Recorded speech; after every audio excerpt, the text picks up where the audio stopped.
I'm going to say the same thing I did last night. What the hell did we just get done watching? Well, something to that.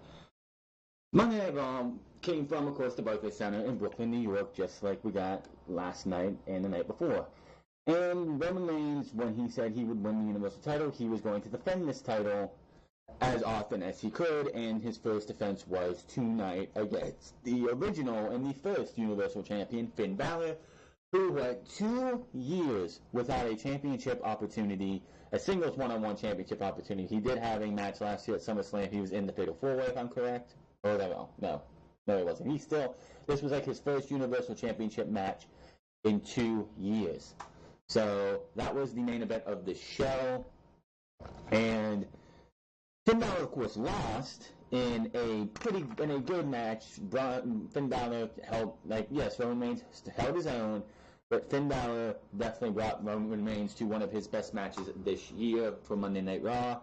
Then Braun Strowman, of course, made his presence known and went to cash in the Money in the Bank briefcase.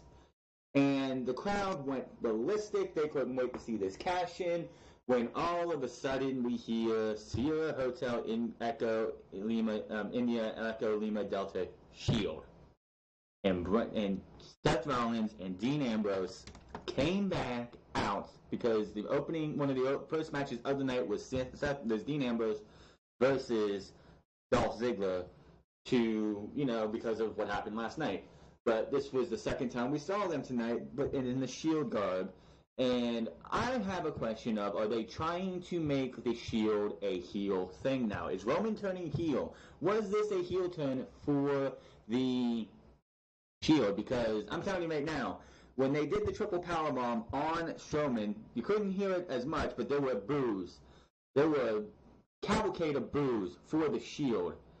And it just feels like the fact that you had a very over guy with Braun Strowman trying to cash in his Money in the Bank briefcase on a guy who just got done wrestling at least a 15, 20-minute match to take the title from him, which he probably would have, to have them come out and ruin that, that's a heel move. Having the Shield come out and act and try and play this off as this is a babyface move, it's not. Not at all. This was a heel tactic for the Shield that Roman knew that Braun Strowman was going to make his presence known, and after he was done with Finn Balor, he needed backup. So to have Braun Strowman taken out by the Shield makes it feel like they just turned all three men heel, and I don't know where we're going to go from here, but now they have the Shield, which a lot of people, including myself, have pitched. Why would we have Dean Ambrose and Seth Rollins help out Roman Reigns if he were to turn heel? Why not get a group like the Authors of Pain who could use the nuclear heat of a heel Roman Reigns to get them the momentum they should have had since they came up from NXT, but WWE kind of wasted by having them disappear for about 2 months due to this or that, or creative differences, or creative not having anything. So why not have Roman Reigns as the heel champion to help get these young guys over as a heel tag team? They pretty much did tonight with the Shield what they should have did with Roman and the Authors of Pain, in my opinion. Everything that happened after this match with the AOP, with the Shield, should have been with the Authors of Pain, giving them heat. Because, quite honestly, they've been stuck with this feud with Titus Worldwide, which we'll talk about that later, and nobody's really cared about the Authors of Pain since they came back and started feuding with Titus Worldwide, which nobody cares about Titus Worldwide. But your main event and the main event, the final spot was the main event. It was a great match. It was a good match. It probably wasn't the best main event out there for Monday Night Raw, but it was definitely one of Roman's best matches all year, and it again shows why Finn Balor is highly underutilized by WWE. Yes, he lost tonight, but the fact that they had him go out there and they started that match at like 10:35, I think it was, like 10:35, and they went all the way to a little after 11. I could be wrong. My internet's been kind of wonky, so I was behind like a minute or two from the live feed because, that's just how it wants to work sometimes. So I was actually seeing what was happening in the match before it happened on my screen. Can't do nothing about it, and it's just like that sometimes. this entire thing just reeks of WWE is pulling the heel trigger on Roman, but they want to disguise it as a Shield heel turn. I don't know if WWE pulled the Shield out to try and keep Roman Reigns babyface to have the crowd turn on Braun Strowman. You are sadly mistaken, Vince. I don't know what you're trying to do, but if that was your plan to have the Shield come out and attack Braun Strowman, who was attacking a guy who just went through a 25-minute match, I'm going to roughly say, a 25-minute match, you are sadly mistaken that that's going to happen. I'm just saying, it's not going to work. You just really screwed that up because it's just not going to make any sense that you expect people to sit there and attack and boo Braun Strowman because of what happened this week. I will say with the fact that they had the Shield come back and you had this whole Braun Strowman attack happen, it does make you want to know what's going to happen next week on Monday Night Raw. If there is any news on this entire thing, we will talk about it this week on Unscripted. Hopefully we do have something because I would like to dig deeper into this. I'll be looking all week to see if I can get any word on this. Maybe Dave Meltzer has it. Maybe Ryan Satin or somebody will have a reason why the Shield was again resurrected. Here's the thing: if we would have known that Dean Ambrose coming back was going to give us the Shield again, they might as well just put him on SmackDown Live because the Shield last time was brought together and got dismantled because of Roman's injury, Roman's sick illness for about a month, and then Dean Ambrose's injury for about 8 months. So that was what it was. Now, we also had Ronda Rousey get pretty much a nice little celebration of her winning the championship last night. But lo and behold, who would be the moderator of this thing? If you said Kurt Angle, you lose. Stephanie McMahon, again, coming out to take credit for each and everything that Ronda Rousey has done and each and everything that the women have done on Monday Night Raw, SmackDown Live, NXT, everywhere. She thinks that she's the reason for all of it. And then you have Stephanie McMahon say in her opening promo for this thing, she can think of one word for the women's division of Raw, SmackDown, and everyone else, and that is proud. I have one word for Monday Night Raw and SmackDown Live's women's division, and it's embarrassment. With the way the WWE has booked SmackDown and Raw's women's divisions over the last 13, 14, 15, maybe even 24 months, which is 2 years, they have been nothing but embarrassing. You have NXT women's division outclassing the main roster every single takeover, every single episode that they are on NXT TV. And you're going to sit there and have Stephanie McMahon come out and say she is proud of what each and every woman here does. They all want to be like me. I molded Ronda into the woman she is today. Give me a break. And the way they had this thing tonight, and it was an awful promo, you'll get in later. I hope this is not leading to Ronda Rousey versus Stephanie McMahon at Evolution in the main event. You are asking for this Evolution pay-per-view to be a train wreck.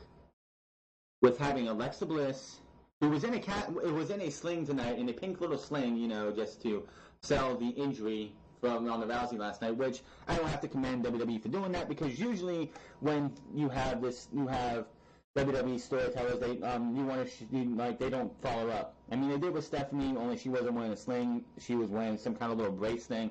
They had Alexa Bliss in a sling, which was good. But it just feels like they're going to be building to a match between Ronda Rousey and Stephanie McMahon at Evolution, and if that happens, this pay-per-view will bomb. And quite honestly, if that's what happens, I'm pretty sure Vince McMahon is like, oh, yes, it failed. I told you it failed. It just feels like Vince McMahon wants to sacrifice this Evolution thing just because he wants to just prove everyone wrong that the women can't get over. It's just wrong. Absolutely wrong. What else did we have? Bobby Lashley faced Baron Corbin, and who really cares? I know I don't. And speaking of the women, it is time to end the Riot Squad. Because, again, for I don't know, since the Superstar Shakeup, how many weeks has Bayley, Sasha Banks, or Ember Moon wrestled Ruby Riott, Sarah Logan, and Liv Morgan in singles matches or tag team matches? How many times since the Superstar Shakeup have we seen either Bayley, Sasha Banks, and Ember Moon versus the Riot Squad, or Bayley and Sasha Banks versus two members of the Riot Squad, or Bayley versus Ruby Riott, Bayley versus Liv Morgan, Bayley versus Sarah Logan, Sasha versus Sarah Logan, Sasha versus Liv Morgan, and Sasha versus Ruby Riott, and Ember Moon versus Ruby Riott, Sasha, Liv Morgan, or Sarah Logan in singles matches. It seems like it's every single week.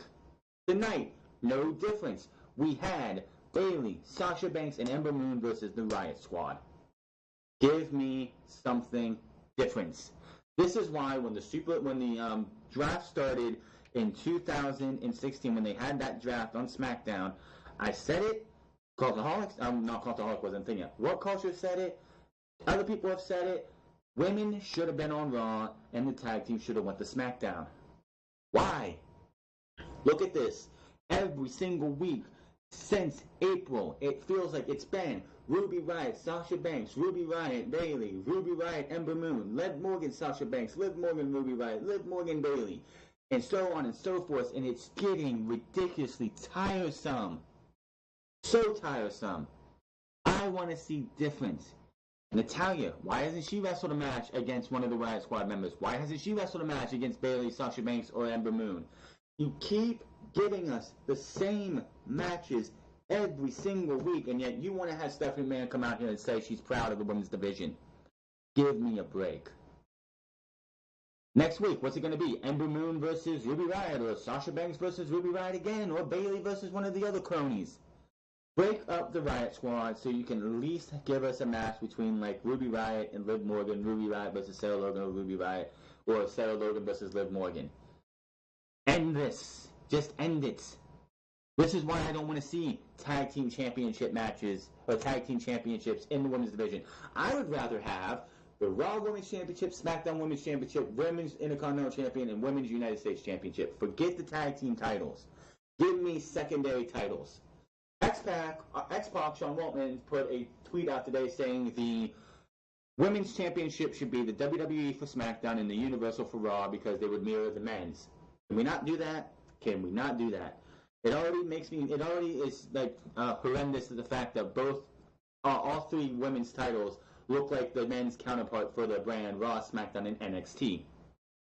There was nothing wrong when NXT had the women's championship that had like the purple diamond, fake diamonds in the NXT, and it said women's championship, and it looked nothing like the men's.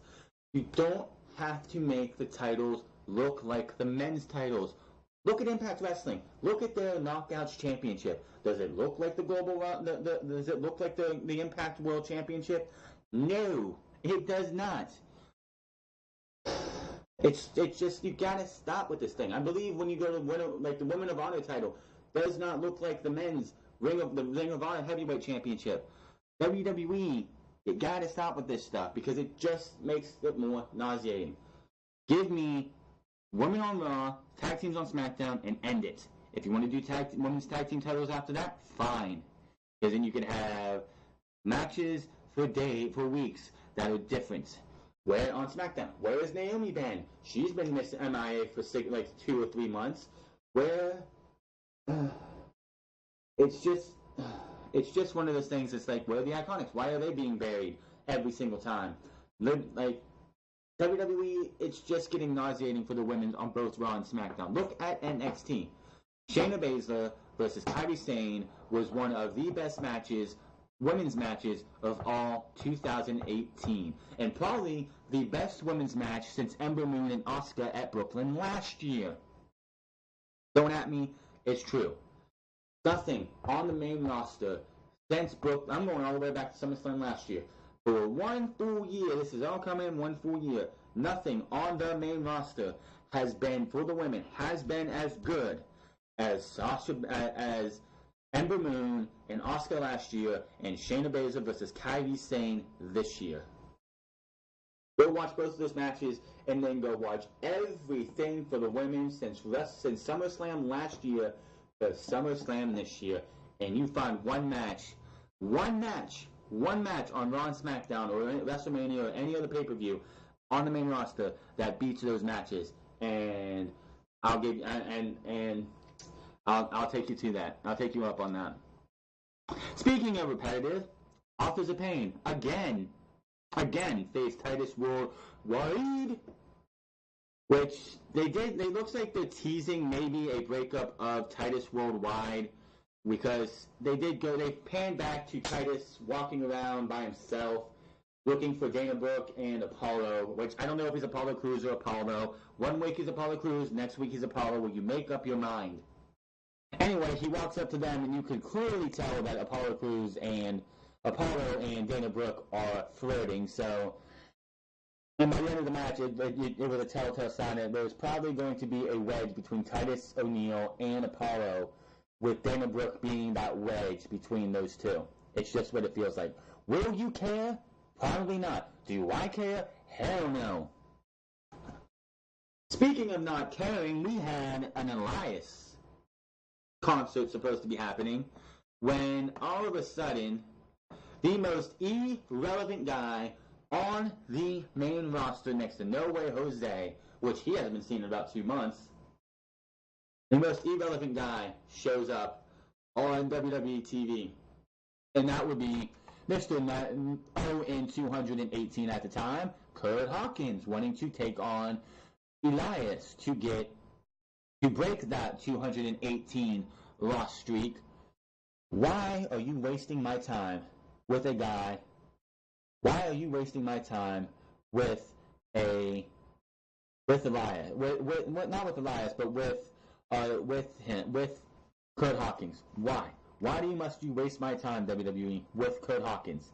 It makes absolutely no sense to me why you would even bring him out. It is pathetic. It is ridiculous. I do not want to see this dude again. I don't care about his 219 or 218 loss streak. If it was a big deal, it would be a big deal. But you can't have him come out and be like, oh, I've lost 199 matches. And then he loses his 200th, and then we don't see him again for 3 or 4 months. I don't care, Vince. I don't care, writers, Kevin Dunn. Oh, it's Kurt Hawkins. We're just going to have him lose all the time. No, thank you. Leave him in the back. Save him. Leave him at Superstars. Anybody who loses to Kurt Hawkins will just be 100% buried. It wouldn't surprise me if you have an Aleister Black or Velveteen Dream or an EC3 brought up to the main roster, and they're the ones to lose to Kurt Hawkins. You know what that would do to those guys? That would kill any momentum they would have coming out of NXT like that. They would be irrelevant immediately. It just feels like that's what they're going to do, is we're going to get not Roman Reigns, but somebody from NXT, whether it's Velveteen Dream, EC3, Aleister Black, anybody else, come up, be put in a match against Kurt Hawkins, and then Kurt Hawkins wins with a fluky roll-up. Absolutely pathetic. So the show starts off tonight with Roman Reigns, of course. What else were you going to do? Roman Reigns starts off this. And somebody I read somewhere posted that Roman Reigns got a big pop when he won the championship last night. No, he didn't. No, he did not. The pop was probably finally this crap is over with. And everybody was waiting for Braun Strowman to cash in. He didn't cash in, so everybody started leaving. Roman Reigns is not over. Roman Reigns will never be over. And with the end of this night, I don't know what WWE is trying to do, but it really reeks of desperation. But Roman Reigns makes a challenge for tonight. I'm a man of my word. Yeah, and you're gonna get booed for it too. I said I was gonna beat Brock Lesnar. And I did. I also said when I won this that I was going to defend it. And that's what I plan on doing tonight. And typically, I'd make it real easy and just open this thing up for anybody that wants to step up. But I have one man in mind. It's funny because this man actually won this Universal title here in Brooklyn.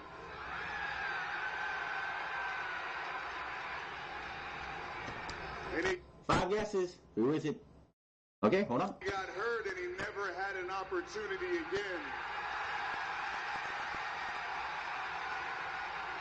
I'm going to defend it tonight. And the man that I'm going to defend this against. Is it Elias, Finn Balor, Baron Corbin, Bobby Lashley? Oh, answer in the comment section below right now. It's Finn Balor. You get nothing if you pick Finn Balor. I accept your challenge. And I'm taking back my title tonight. Let's make it official. Yeah, because a handshake is actually making something official. No, Roman, that is not how you make something official, even though that's how they want to make it sound.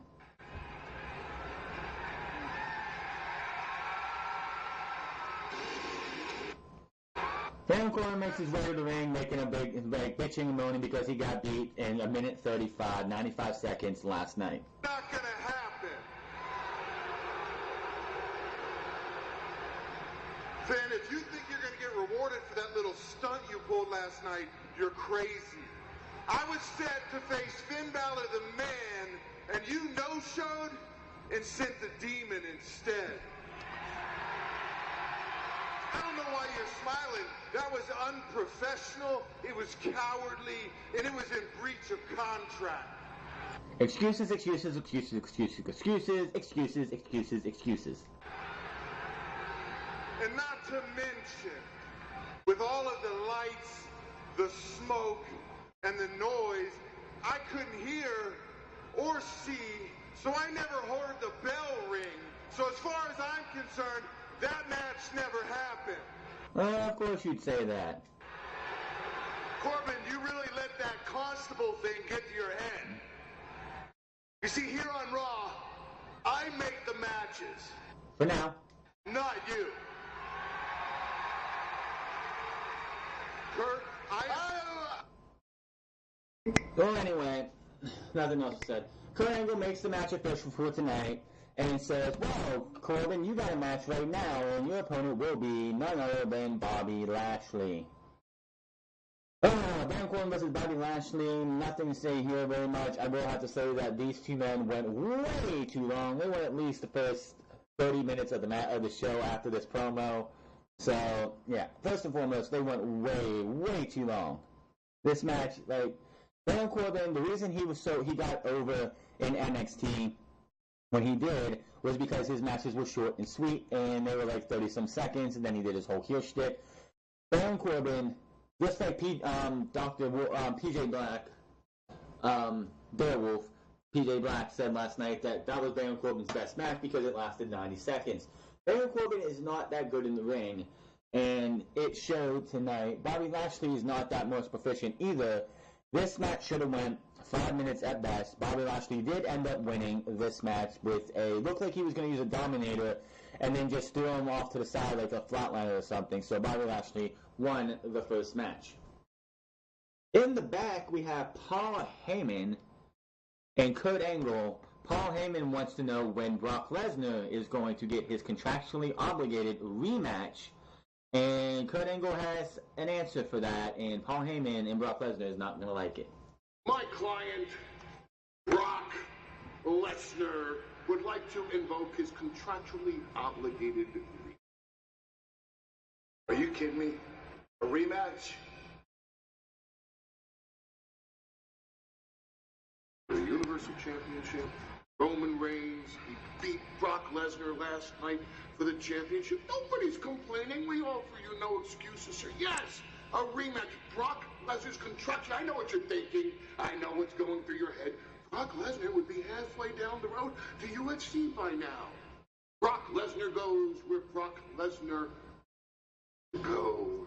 And Brock Lesnar is going to want to know when he gets his contractually obligated rematch. Listen, I read the contract too. And it doesn't state in the contract when the rematch will be. See, I have a fighting champion right now. I don't have a champion who hadn't defended the title yet because that match had not happened yet, so I would not push that plunger down her throat until after the match was over. that never shows up. It will be a long time before Brock Lesnar ever gets his rematch.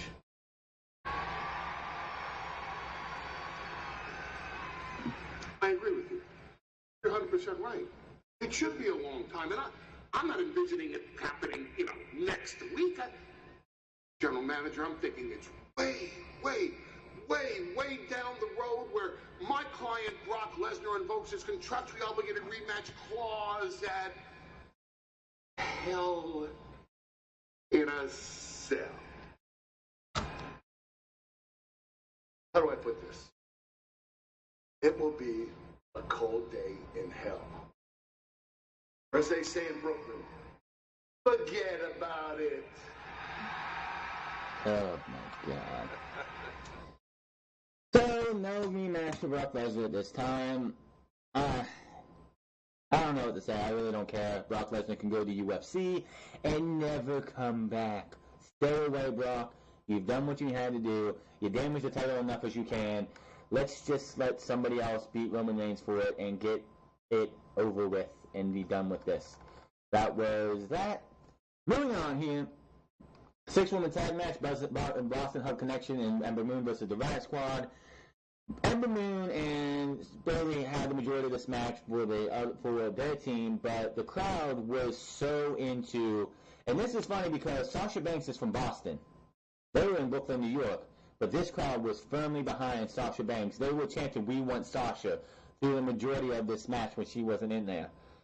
She tags in, and the match, that was like one of the biggest pops of the night was when Sasha Banks tagged in. Riot Quick Kick at the end of this match for the win, and the Riot Squad are your winners, to the dismay of the crowd. Then we had the Triple H come out, which I don't know why they had this promo already. I don't know why they built this promo already. We have Hell in a Cell to get through in half of September to build for this match at Super Showdown. Why they had Triple H not come out the night after Hell in a Cell is beyond me, but Triple H says he has unfinished business with The Undertaker. Last night, Summerslam took it to a whole nother level.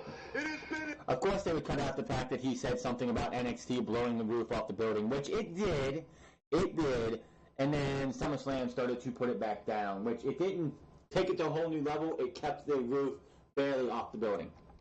Incredible. I sat back there just like all of you on the edge of my seat for the whole thing because the truth is, just like you, man, I'm a fan. I love this. This is in me to the core.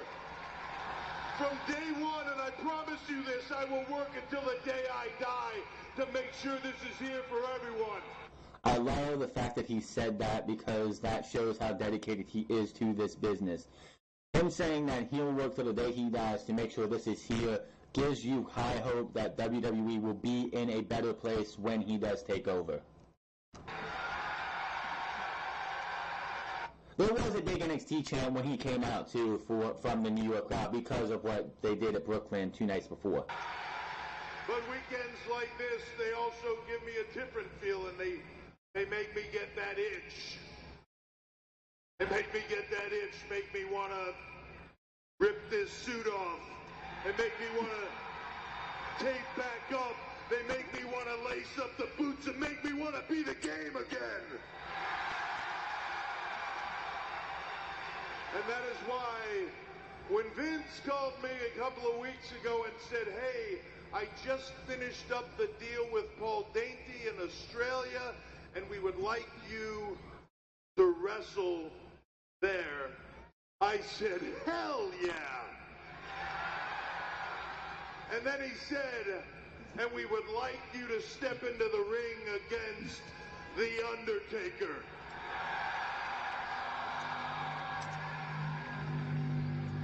And I said, hell no.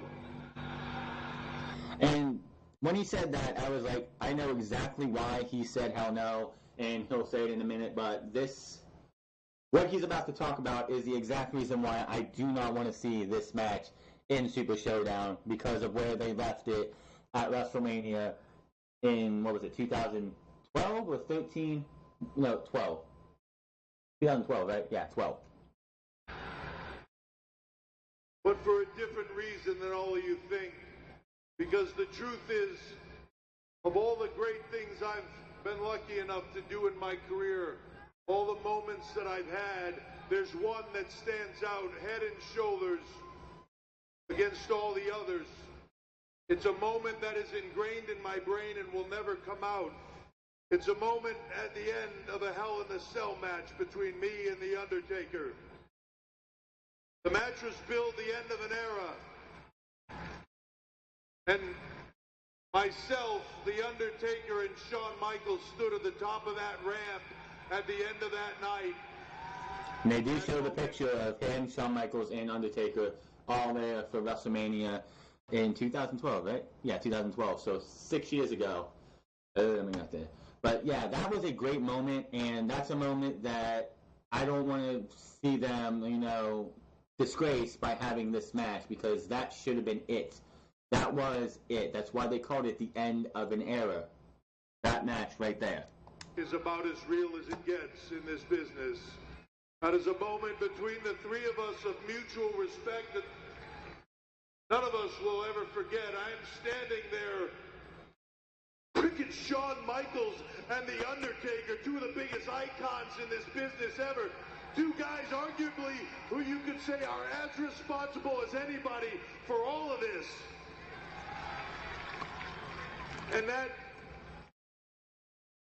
But that moment changed us. It changed the three of us in a way we didn't expect. Hell, we knew it was the end of an era. For the three of us, and we've talked about this, for the three of us, it changed. Everything changed. The sound was gone. The feeling was gone. The goosebumps that we would all get was gone. It was the end of an era, and I gotta tell you, without sounding like a bitter veteran, our era was something special.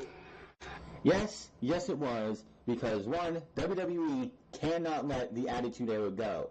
Anytime they try and they can, they will bring up the Attitude Era. Superstars don't let it go. Fans don't let it go, because it was the best time for WWE financially, and as creatively, and with viewership. The era that they come from was the Attitude Era was another golden era in WWE. Outside of WWE, in this era, it's the indie era. I'm just saying it. Their era was special because of how good creatively was. Yes, we do have more talented wrestlers now, more like some of the most talented wrestlers of all time are in WWE right now. But the creative that we get right now, outside of NXT, and what Triple H does in NXT, has been no short of garbage outside of here or there. So yes, that era was special. And another reason I don't want this match to happen, and it's going to happen and nothing I can do about it, is that you're holding on to something that should have been let go years ago.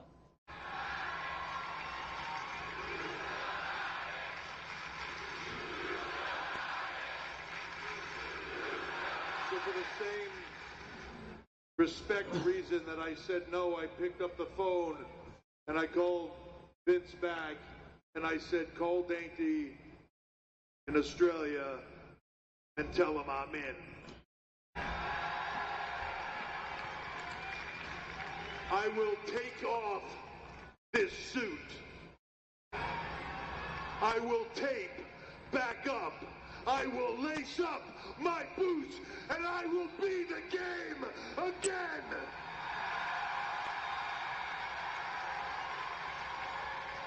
If The Undertaker will pick up that hat, put on those gloves, and be the Phenom one more time. The feeling will be back. The goosebumps will be back because the era is back. Melbourne, Australia, The Undertaker and the game one last time. Outside of a Paul Heyman, is there nobody in this business who can hype up a match better than Triple H? This dude, again, I don't know why this was being done tonight when it's not until October 6th, which is, again, after Hell in a Cell. Can we get through Hell in a Cell first? Then you have all of the rest of September and the first, the first week of October? Right? Yeah, you have all of September after the 16th. You still have another week, 2 weeks. Yeah, another 2 weeks, and then, of course, the first Monday of August. That's 3 weeks, pretty much, to get October. To get yourself ready for this. So, I mean, you could have, pulled this back and waited, but I really don't care about this match. I don't. Not because of what these guys have been through. It's just the fact that you had that end of an era match that should have ended it, but now we're just going to bring it back because the end of an era match really didn't end either one of these two's career.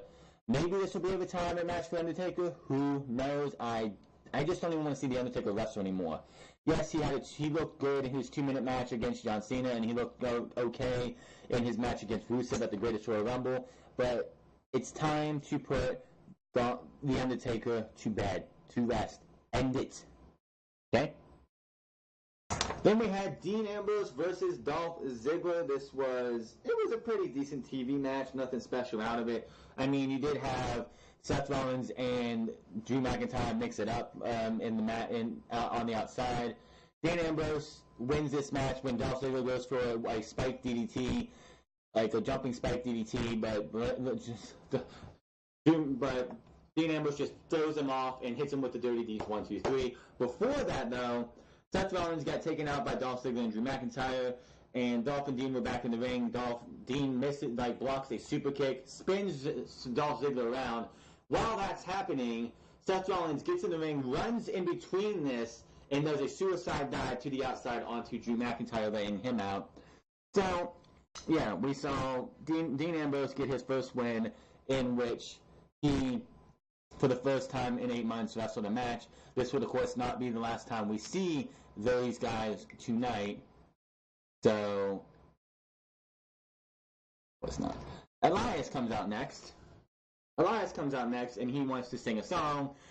And after his tantrum last night, he's like, oh, well, my doctor told me not to come back to Brooklyn. He's like, I'm a performer. I have to do what I have to do to be able to come out here and perform. He's getting ready to, strumming up and everything, when Kurt Hawkins, of all people, come out. And it's like, I see you want to be number one. Well, I can see you being number one of a different kind, the 1 in 218. Elias says, you're a loser, get out of here. I don't know why I wasted my time talking to you, get out of my face. Hawkins, gets that I'm really depressed look on his face, starts walking away until he gets halfway up the ramp and is like, Elias, you know what? I challenge you to a match right now. What are you, scared? Are you going to hide behind that guitar? And then, of course, we get a match. Let's just say this match didn't go his way. We get a jumping look like V-trigger, like he stole from Kenny Omega or something from Elias. Drift away, 1, 2, 3, waste of time. Why are we getting Kurt Hawkins on our TV? He is nothing but a waste. He has been nothing but a waste since he returned to WWE.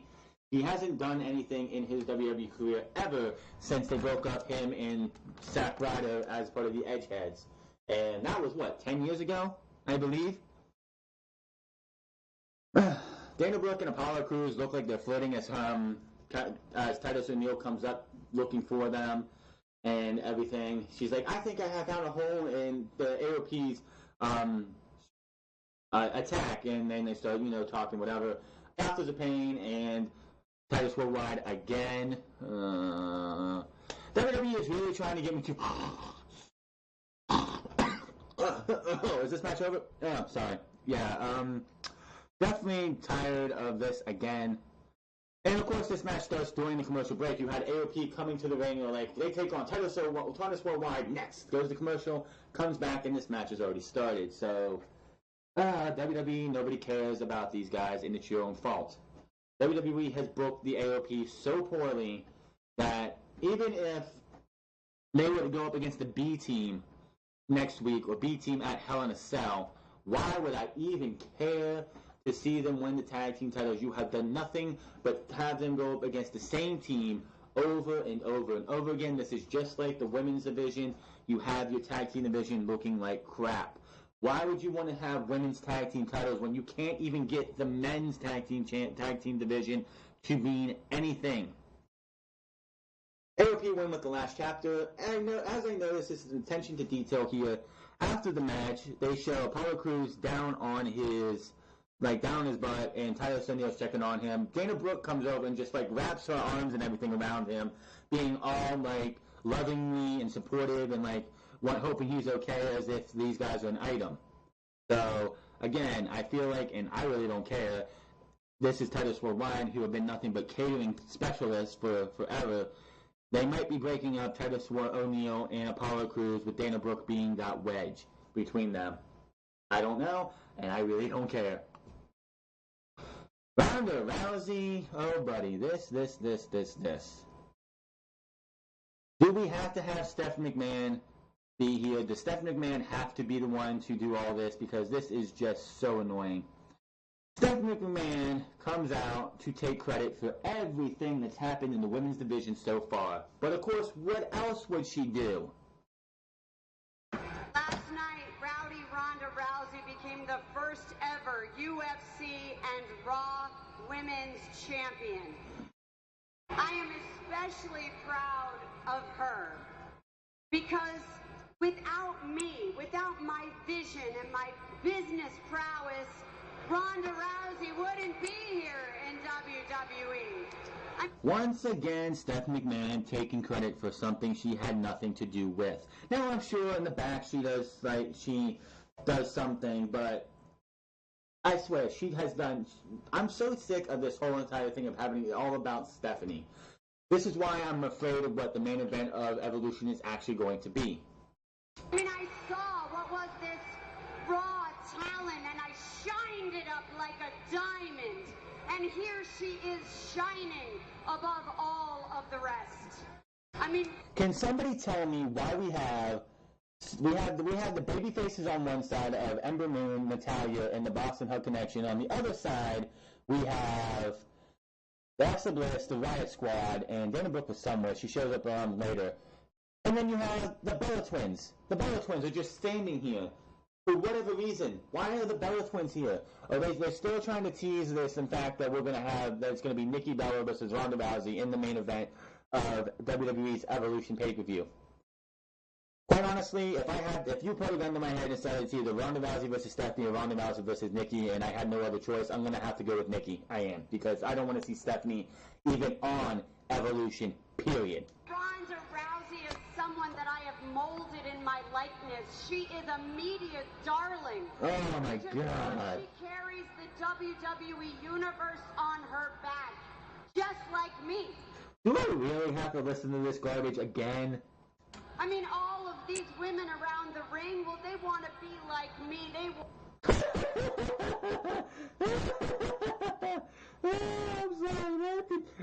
I'm sorry. I didn't realize Stephanie wanted to be a stand-up comedian, because this is just pathetic. Absolutely pathetic. Want to be like Ronda. So without further ado, allow me to introduce to you my protege. Ronda comes out. Why are you ladies standing ringside? What are you trying to do, Steph? Put yourself above them? Put me above them. Of course she does. She's Stephanie fucking McMahon. She thinks she's above everybody. Ronda, you said you've been a fan for like your entire life, and you have seriously been scripted to say this? Are you kidding me? Stephanie McMahon thinks she's better than everyone else. It's common knowledge. You guys, get up here. You deserve to be up here. Come on. Get up here. Ronda, this is not behavior becoming of the women's champion, okay? This is... And conveniently, Alicia Fox and Dana Brooke just appeared out of nowhere. You want to tell me about how to be a champion?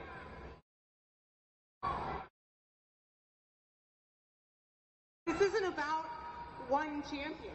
This isn't about one person. This is about all of us.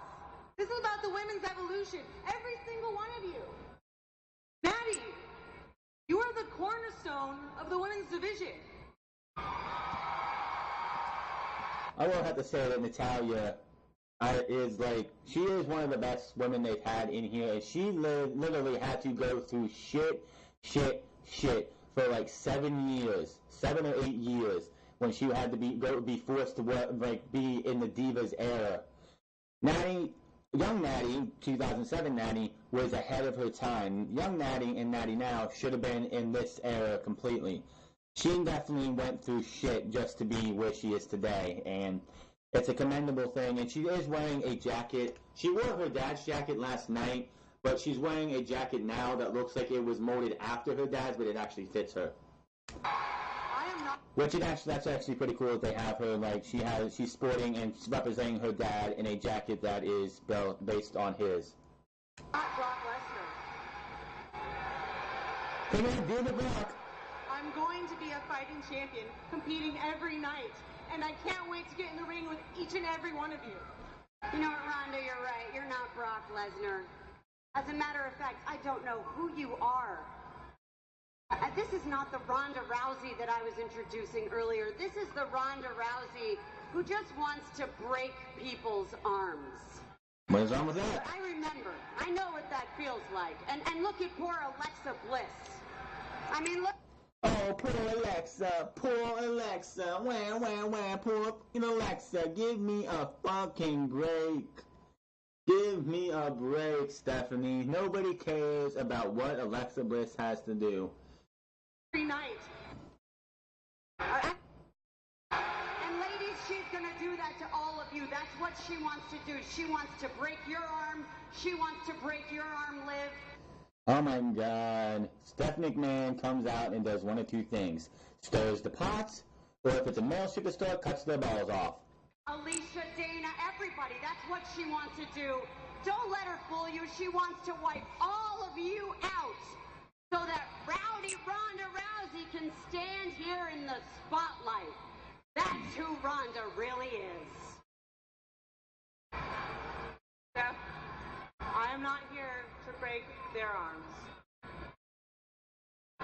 Only those who deserve it. Mike down. Stare down with Stephanie. Stephanie looks scared as fuck. And and nobody's coming to help.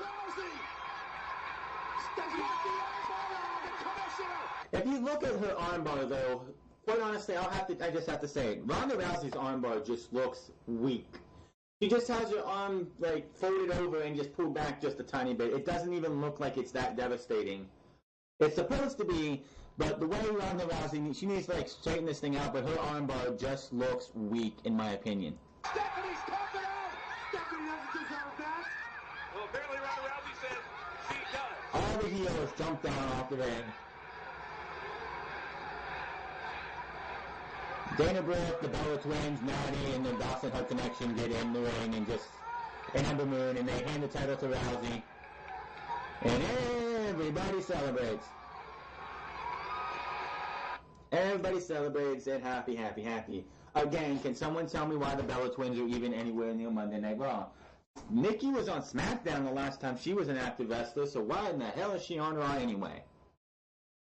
Must be that John Cena influence that she had. Bo Dallas versus Scott Dawson, and after this would be Curtis Axel versus Dash Wilder. I absolutely hate, every single time they do this. They did this with the Authors of Pain when it came to with their feud with Titus Worldwide. I absolutely hate when you take a tag team specialist team like the Revival, like the Authors of Pain, and force them to be in singles matches. Dash Wilder and Scott Dawson are not singles competitors thrown together in a tag team like you would have seen Matt Hardy and Bray Wyatt. Matt Hardy is a tag team specialist, but he's also able to be a singles wrestler. Not Scott Dawson and Dash Wilder. Bo Dallas and Curtis Axel they're like in the Matt Hardy brand, boat where they could be singles wrestlers and tag team wrestlers. I hate when they do this. They did it with the AOP, and I think it was Razor or Akam lost to Apollo Crews. Tonight, both Scott Dawson and Dash Wilder win both of the matches. Scott Dawson wins with an elevated DDT looking thing, while Dash Wilder wins with a glory bomb. Now, you could see how much the fans actually cared about these matches. Before these matches, Curtis Axel and Bo Dallas says, we are dedicating these matches to everybody here because the B stands for Brooklyn. How do the fans repay them? Let's do the wave, because we don't give a shit. Let's do the wave. Anybody who thinks that the B team is good for the tag team division, watch these matches. The crowd don't give a fuck. They didn't. They did not give a fuck about either one of these matches. I sure as hell didn't. Dash Wilder and Scott Dawson win both their matches, and of course afterwards Bo Dallas is like, it's okay, you beat us, but remember, we are still the Raw Tag Team Champions, and we are undefeated as a tag team. So that feud is not over, but I don't care. I honestly do not care about the B team. I honestly do not care about the tag team divisions on both Raw and SmackDown. They are ruined. They are disgusting. They are just not worth our time. You want to see tag team wrestling? You go to NXT. You go to what will eventually be NXT United Kingdom, and you watch those tag team matches, those tag team divisions, because yes, the NXT tag team division is absolutely on fire. I do not expect any different for the United Kingdom tag team division when it gets started, which they will be taping again here in a couple weeks or a couple days. Steph McMahon was in the back in her own sling now with some ice on it. The Baron Corbin and Alexa Bliss were back there. Kurt Angle comes in asking if she's okay. She's not happy about the fact that he wasn't there. So she forces him to go on a vacation. So what does that do for the general manager position?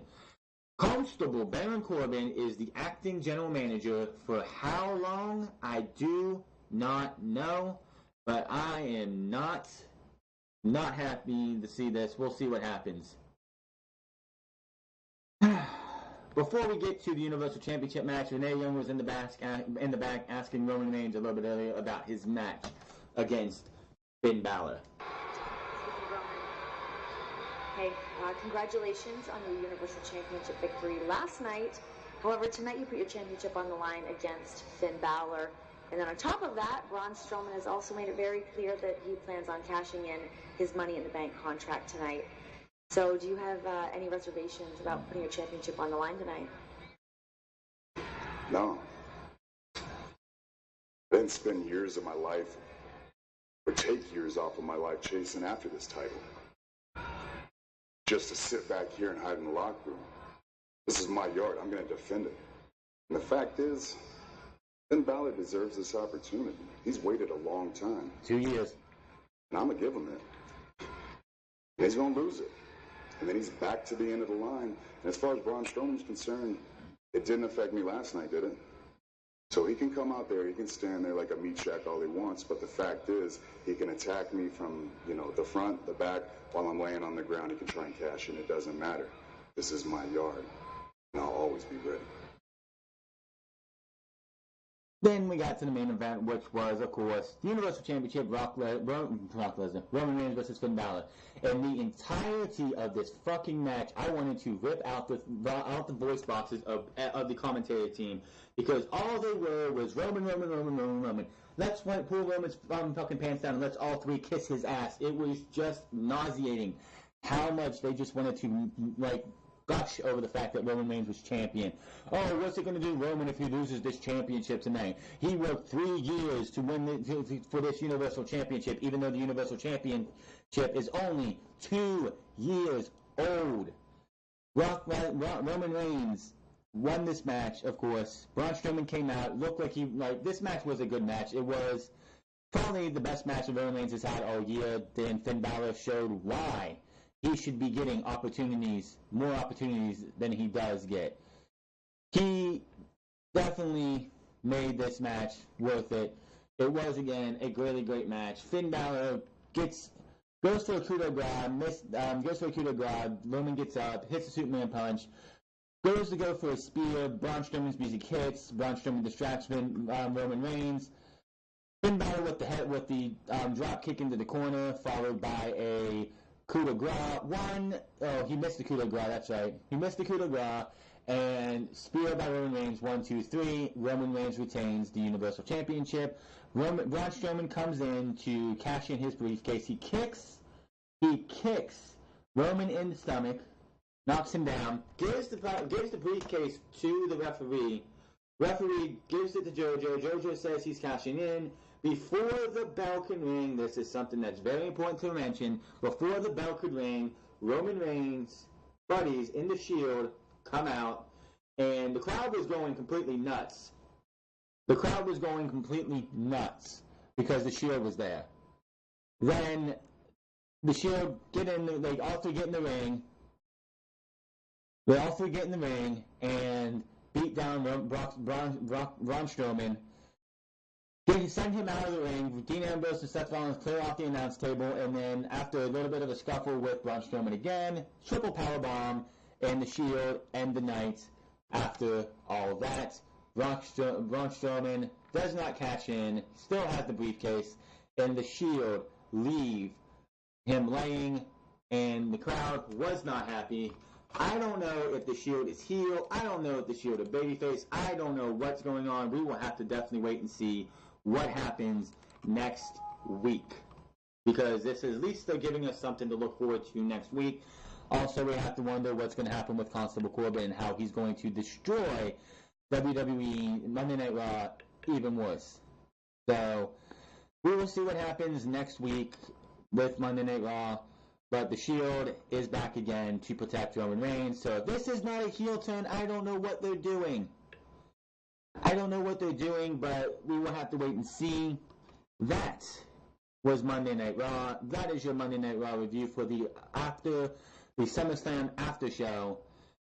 Make sure to hit that subscribe button, comment down below, like this video. Make sure to find me on Twitter at TheFrance. Find me on twitch.tv/TheFrance08.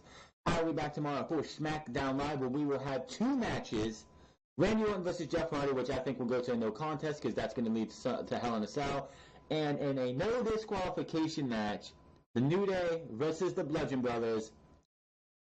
And I'm hearing and I've seen reports that Eric Rowan is injured. He injured his bicep, supposedly, at SummerSlam. So this could be a way to get the titles off of them instead of having to vacate them. So we will have to wait and see what happens to that tomorrow.